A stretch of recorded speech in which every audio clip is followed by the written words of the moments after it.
नमस्कार साथियों, स्वागत है आपका हमारे YouTube चैनल पर। तो दोस्तों, साल 2023 तक अमेरिका दुनिया में ऑयल प्रोडक्शन के मामले में नंबर 1 पोजीशन पर पहुंच गया था, जो कि एक काफी इंप्रेसिव चीज है। ऑन एवरेज अमेरिका रोजाना लगभग 19.4 मिलियन बैरल का ऑयल निकालता है।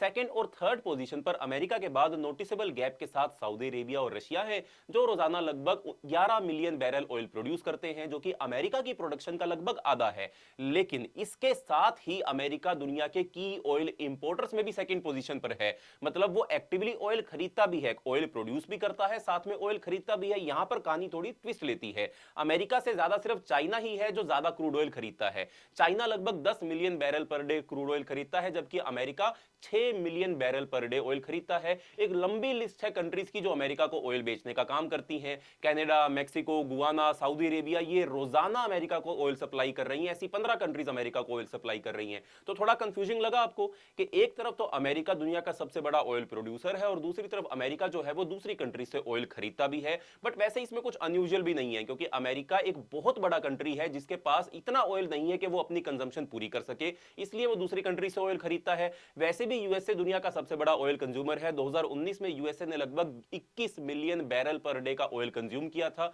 जो ग्लोबल टोटल का 20% है। एक कंट्री के लिए पूरी दुनिया के 20% क्रूड ऑयल को यूज करना एक बहुत ही अच्छी चीज हो जाती है, या कह लीजिए एक बहुत ही हैरान करने वाली चीज हो जाती है।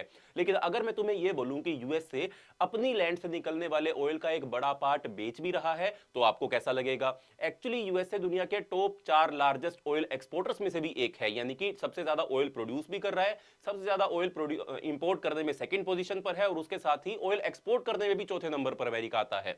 सऊदी अरेबिया, रशिया और इराक के बाद अमेरिका चौथी पोजीशन पर है, और लगभग 3.6 million barrel per day oil America रोजाना बेचता भी है। यह काफी अजीब लगता है, क्योंकि अगर आपके पास अपने लिए ऑयल की कमी है तो आप बेच क्यों रहे हो? बेच रहे हो तो बाद में खरीद क्यों रहे हो? सच्चाई यह है कि यूएसए अपने ऑयल का पूरा यूज कर ही नहीं पाता। इसका लॉजिक समझने के लिए यह वीडियो आपको पूरी देखनी पड़ेगी। वैसे अगर अभी तक आपको यह इंफॉर्मेशन पसंद आ रही हो तो वीडियो को लाइक करें, चैनल को सब्सक्राइब करें। मेरा नाम है राही मेहता, चैनल का नाम है दी आई सब, और जितनी जल्दी हो सके चैनल को सब्सक्राइब कर लें ताकि आप ऐसी इंफॉर्मेटिव वीडियोस देखते रहें। तो दोस्तों, चलिए कहानी में आगे बढ़ते हैं। साल 2022 में जब यूएसए में ऑयल और गैस के प्राइसेस काफी बढ़ने लगे थे, तब अमेरिका के लोगों ने एक स्ट्रेट फॉरवर्ड सॉल्यूशन देखा।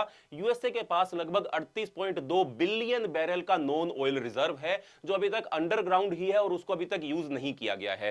सोचो जरा, करीब 14 मिलियन एकड़ जमीन पर और 9.1 मिलियन एकड़ समुद्र में अमेरिका ने तेल के कुएं लीज पर दिए हुए हैं, लेकिन अभी तक वहां से ऑयल एक्सट्रैक्शन के लिए ऑयल एक्सट्रैक्शन करना अमेरिका ने शुरू नहीं किया है। तो फिर ये ऑयल एक्सट्रैक्ट क्यों नहीं करता? अगर कर लेते तो प्राइसेस तुरंत कम हो जाती और सब खुश हो जाते हैं ना। लेकिन ये सोच चाहे कितनी भी स्मार्ट लगे, काफी एक्सपर्ट्स का कहना था कि ये बस एक फैंटेसी ही है। यूएसए का अपना ऑयल रिजर्व को फुली एक्सप्लॉइट करना और यूज करना प्रैक्टिकली इंपॉसिबल है। और इसके साथ हम एक और अजीब पैराडॉक्स है ये कि अगर यूएसए अपने सारे ऑयल रिजर्व एक्सट्रैक्ट भी कर ले तो भी फ्यूल प्राइसेस पर कोई असर नहीं पड़ने वाला है। क्यों? वही रीजन जो ये समझाता है कि यूएस अपने ऑयल का पूरा यूज क्यों नहीं कर सकता, वो सिर्फ इसे बेच ही सकता है। कुछ साल पहले यूएस ने डोमेस्टिक ऑयल प्रोडक्शन का रिकॉर्ड बनाया था और तब से ये लगातार बढ़ता ही जा रहा है। 2018 में यूएस का ऑयल ट्रेड बैलेंस पिछले 50 सालों में सबसे अच्छा था, और 2022 तक यूएस से लगभग 18 मिलियन बैरल ऑयल रोजाना प्रोड्यूस कर रहा था और 18 मिलियन बैरल ऑयल ही कंज्यूम कर रहा था। मतलब फ्यूचर के लिए कुछ ऑयल बचा भी सकता था अमेरिका। पर अगर ऑयल प्रोडक्शन इतना है तो फिर इंपोर्ट का रोल क्या है? इसका जवाब समझने के लिए एक इंपॉर्टेंट बात समझना जरूरी है। तो दोस्तों, ऑयल एक मेजर कमोडिटी है जो ग्लोबली ट्रेड होती है, लेकिन डायरेक्टली यूज करने के काबिल ये नहीं होती है। ऑयल को फ्यूल्स, मटेरियल और डेली यूज के प्रोडक्ट में प्रोसेस करना पड़ता है। सिर्फ एक बैरल ऑयल किसी के भी काम का नहीं है। ऑयल की यूजफुलनेस और वैल्यू डिपेंड करती है इस बात पर कि वो कहां से एक्सट्रैक्ट हुआ है, रिफाइनरीज और प्रोडक्शन फैसिलिटीज कहां हैं, और कंज्यूमर डिमांड कहां ज्यादा है। ऑयल के अलग अलग टाइप्स होते हैं जो डेंसिटी, सल्फर कंटेंट और विस्कोसिटी और इंप्योरिटीज में डिफरेंस के ऊपर बेस्ड होते हैं। अगर सिंपल लैंग्वेज में समझाऊं तो मैं तो ऑयल को रफली दो टाइप में डिवाइड कर सकते हैं, लाइट ऑयल और heavy oil. Light crude oil पानी से कम डेंस होता है और रूम टेम्परेचर पर इजिली वो फ्लो करता है। हैवी ऑयल और बिटुमेन डेंस और ज्यादा विस्कस होते हैं, यानी कि वो रूम टेम्परेचर पर फ्लो नहीं नहीं करते हैं। इन ऑयल की केमिस्ट्री में इतने डिफरेंस है कि उन्हें प्योरीफाई करने के तरीके अलग अलग होते हैं। हर टाइप के ऑयल के लिए अलग रिफाइनिंग प्रोसेस होता है। तो अब तक हम ऑयल सिचुएशन को काफी हद तक समझ चुके हैं। चलो अब वापस यूएसए पर ध्यान देते हैं और वहां की कंडीशंस देखते हैं। यह बात समझनी जरूरी है कि यूएसए में ऑयल एक्सट्रैक्शन, रिफाइनरिंग और फ्यूल ट्रांसपोर्टेशन के लिए ज्यादातर इंफ्रास्ट्रक्चर कॉन्टिनेंट के बीच और गल्फ ऑफ मेक्सिको कोस्ट के पास लोकेटेड है। इसी वजह से वो 5 स्टेट्स जहां फ्यूल प्राइसेस सबसे कम है, उनका नाम है मिसिसिपी, ओक्लाहोमा, टेनेसी, अलाबामा और ऑब्वियसली टेक्सास। आप इसको इस मैप के अंदर देख भी सकते हैं। ये वो स्टेट्स हैं जो गल्फ ऑफ मेक्सिको के पास मौजूद है और यहीं पर ही ऑयल एक्सट्रैक्ट होता है और यहीं पर ही ऑयल रिफाइनरीज जो है वो मौजूद है। इसी वजह से इन्हीं 5 स्टेट्स के अंदर सबसे कम ऑयल के दाम आपको पे करने पड़ते हैं। बिलीव इट और नॉट, ऑयल पाइपलाइंस का जो कंसेप्ट है वो 1860 से ही शुरू हो गया था, बट यूएसए उस समय पाइप्स का इस्तेमाल नहीं करता था। तब अमेरिका जो है वो बैरल्स को ट्रांसपोर्ट करने के लिए वैगन्स और फ्लैट बोट्स का इस्तेमाल करता था। लेकिन ऑयल इंडस्ट्री को एक बेटर सॉल्यूशन चाहिए था, तो 1862 में एक मॉडर्न पाइपलाइन बनाई गई जो वुडन प्लैंक्स का इस्तेमाल करती थी और वी शेप में उसको बनाया गया था। यह पाइपलाइन सिंपली ग्रेविटी का इस्तेमाल करके लगभग 1000 फीट तक ऑयल कैरी कर सकती थी। लेकिन 1863 में पेंसिल्वेनिया में एक एक्चुअल आयरन पाइपलाइन बिछाई गई जो 2.5 माइल तक स्ट्रेच करती थी और पंप्स से इक्विप्ड थी। और उसके बाद तो पाइपलाइन का कंसेप्ट रुकने का नाम ही नहीं लिया। अब इस मैप में देख सकते हो अमेरिका के अंदर बहुत सारी ऑयल के लिए पाइपलाइन बिछाई गई है, ऑयल को ट्रांसपोर्ट करने के लिए पाइपलाइंस जो है वो बिछाई गई हैं।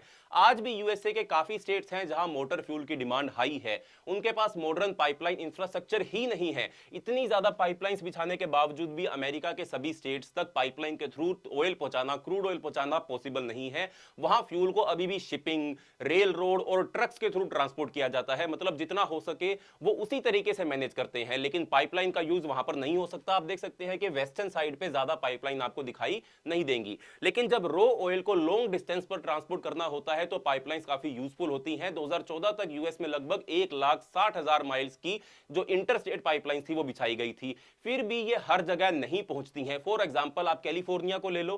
कैलिफोर्निया जो सबसे ज्यादा पॉपुलेशन वाला स्टेट है, यहां इतने लोग रहते हैं कि जितने अमेरिका के 21 स्टेट्स के अंदर ही नहीं रहते। काफी क्लियर कंपैरिजन आपको यहां पर मिल जाएगा। कैलिफोर्निया अपनी इतनी बड़ी पॉपुलेशन के साथ प्रैक्टिकली एक ऑयल आइलैंड है। ऑयल आइलैंड मतलब वहां कोई पाइपलाइन नहीं है जो उससे क्रूड ऑयल प्रोड्यूसिंग और रिफाइनरिंग रीजन से कनेक्ट कर सके।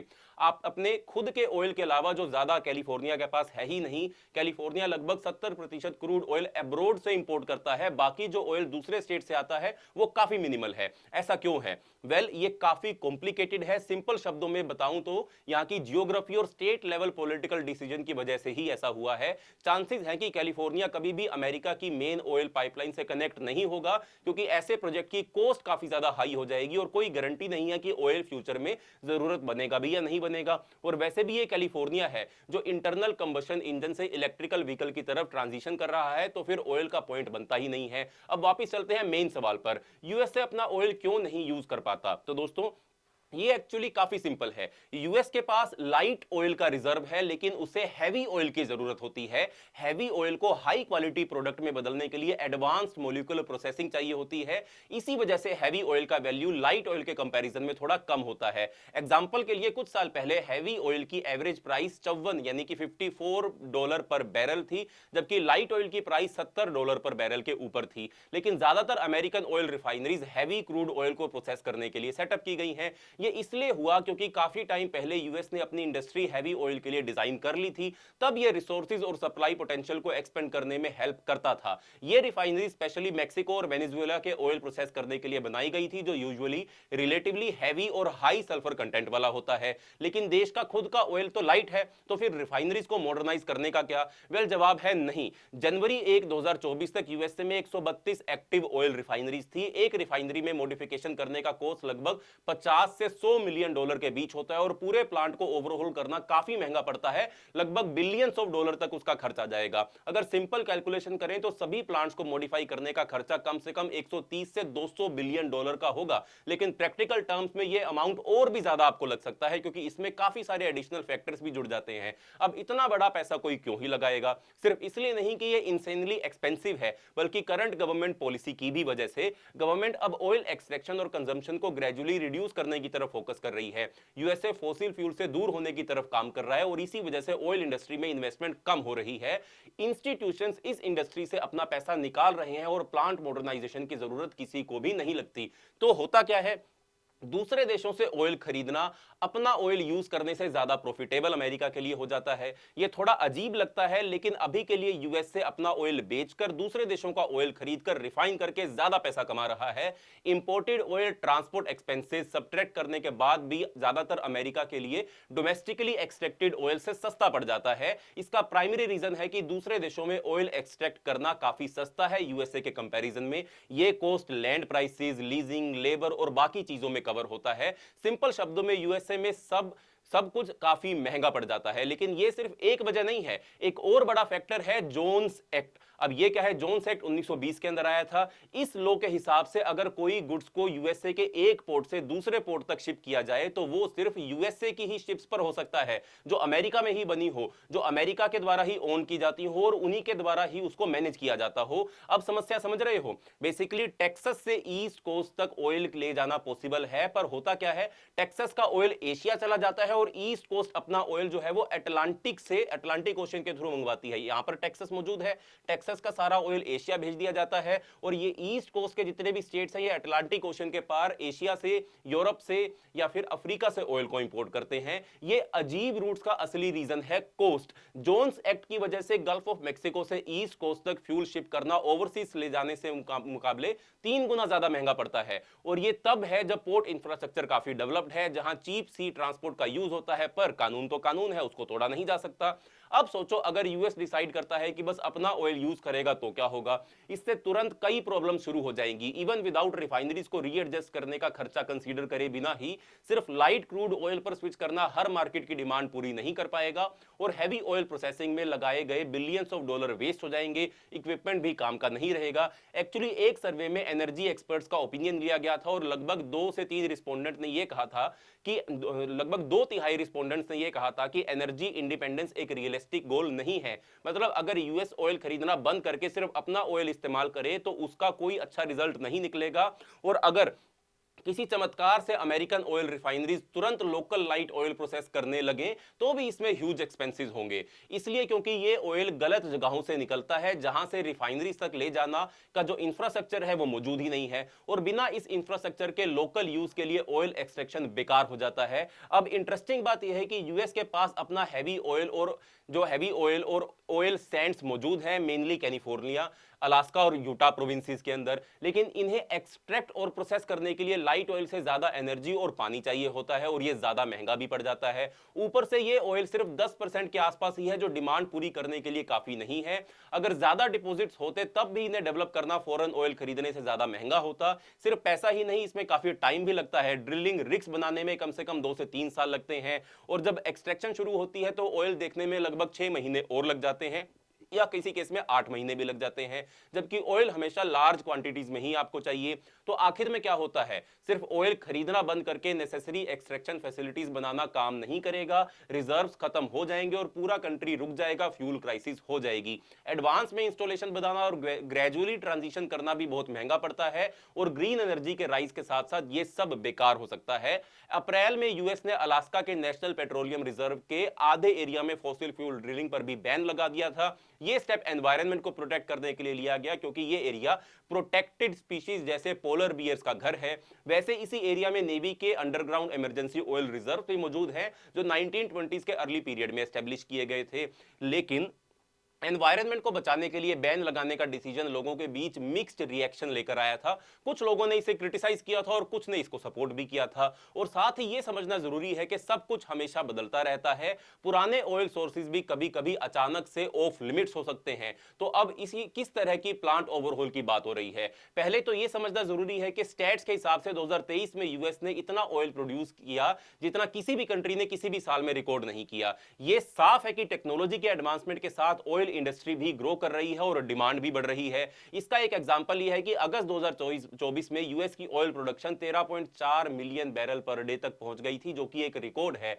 कभी किसी ने इतना ऑयल पंप नहीं किया। तो दोस्तों फिलहाल के लिए इन सब को वैसे ही छोड़ दिया गया है। जब ऑयल और गैस वेल्स इस्तेमाल में नहीं होते तो ऑपरेटर्स को उन्हें सील करना होता है ताकि वहां से लीकेज ना हो। यह समझना जरूरी है क्योंकि लीक्स काफी प्रॉब्लम्स क्रिएट कर सकते हैं। मीथेन, ऑयल और दूसरे पोल्यूटेंट आसपास की चीजों को कंटेमिनेट कर सकते हैं। लेकिन अब गल्फ ऑफ मेक्सिको के अमेरिका के जो पानी है, जो टेरिटोरियल वाटर है अमेरिका का, वहां लगभग 14,000 आइडल वेल्स हैं जो अभी तक सील नहीं किए गए हैं। वो बस ऐसे ही खड़े हैं। क्यों? क्योंकि इन सब वेल्स को बंद करना मतलब उन्हें सीमेंट से सील करना, लगभग $30 बिलियन का खर्चा उसके ऊपर आएगा। ऐसे लगता है कि वेल्स के ओनर्स बस वेट कर रहे हैं और बेस्ट की ही उम्मीद कर रहे हैं। ऑयल डाइविंग की बात करें तो कुछ ऑयल स्ट्रक्चर इकोसिस्टम के लिए थ्रेट भी बन सकते हैं, लेकिन कुछ मरीन लाइफ के लिए एक रियल हेवन भी बन जाते हैं। ड्रिलिंग ऑयल वेल्स के लिए जो मेटल प्लेटफॉर्म इस्तेमाल किए जाते हैं वो सालों के बाद एक अलग ही रोल प्ले करते हैं। ये आर्टिफिशियल कोरल रीफ बन जाते हैं और इस तरह ये अपनी रिटायरमेंट बिताते हैं। ये रीफ सी लाइफ के लिए इतने आइडियल होते हैं कि पुराने ऑयल रिग्स जो है वो डाइवर्स के लिए, स्नॉर्कलर्स के लिए काफी पॉपुलर जगह बन जाते हैं। समझने वाली बात यह है, यहां देखने के लिए काफी कुछ होता है। तो दोस्तों आज की इस वीडियो में इतना ही। मैं उम्मीद करता हूं कि आपको इस वीडियो की इंफॉर्मेशन अच्छी लगी हो। अगर आपको वीडियो पसंद आई तो वीडियो को लाइक करें, शेयर करें, चैनल को सब्सक्राइब करें। मिलते हैं अगली वीडियो के अंदर, तब तक के लिए बाय बाय, धन्यवाद, जय हिंद।